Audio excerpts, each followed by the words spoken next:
This is the edge of row 4.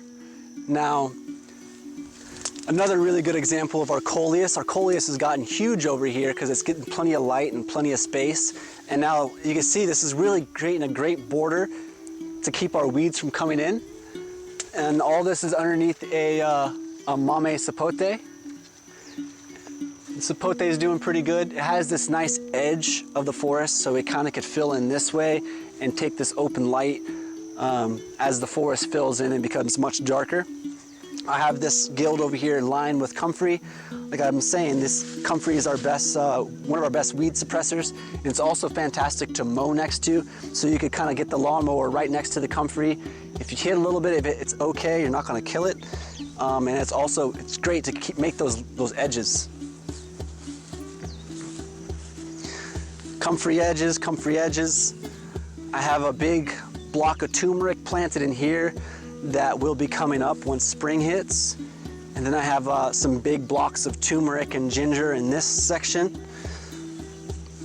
This was my turmeric patch, but now it's just asleep.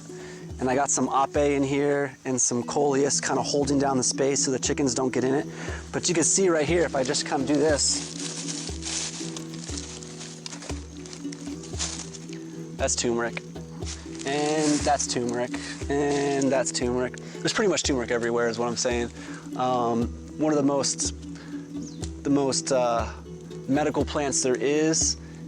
It really does fantastic here. Turmeric and ginger, they want to grow in the tropics, and I want them to grow because they fill out the space fantastic. The roots,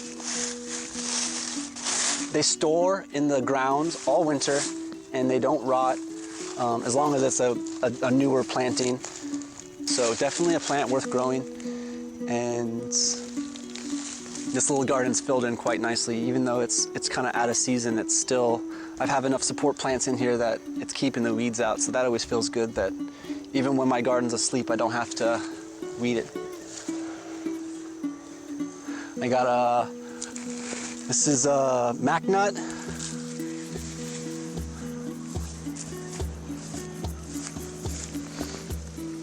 Another acai palm that we just planted. I got Jamaican lilikoi. If you don't know about Jamaican lilikoi, then you just don't know. We got a sugar apple over here.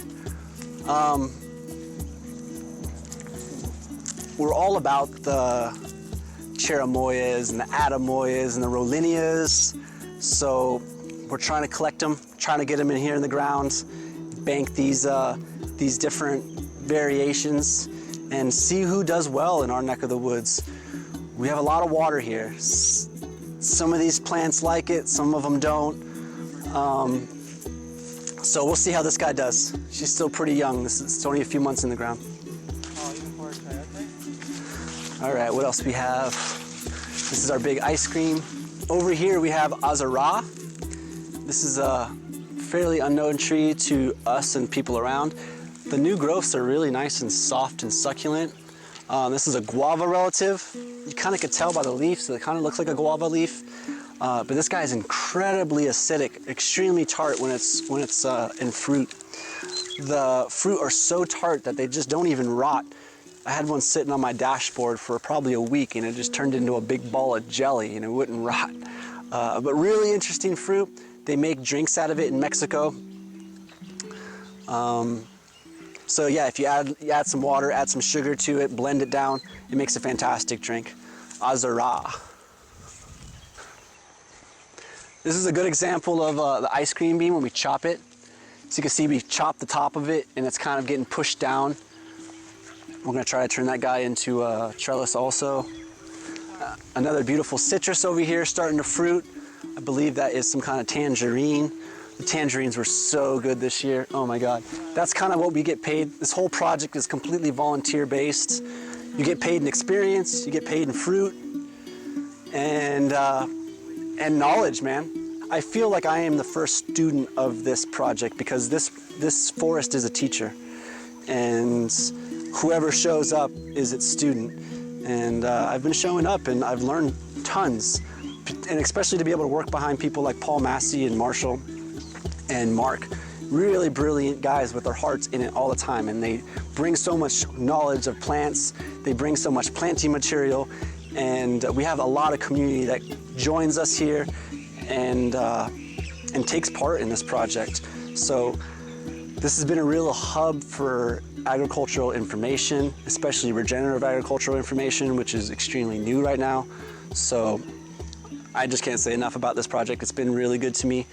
And that's why I'm here, to be able to share it with you guys, so you guys can learn from it and we don't hoard all this information to ourselves.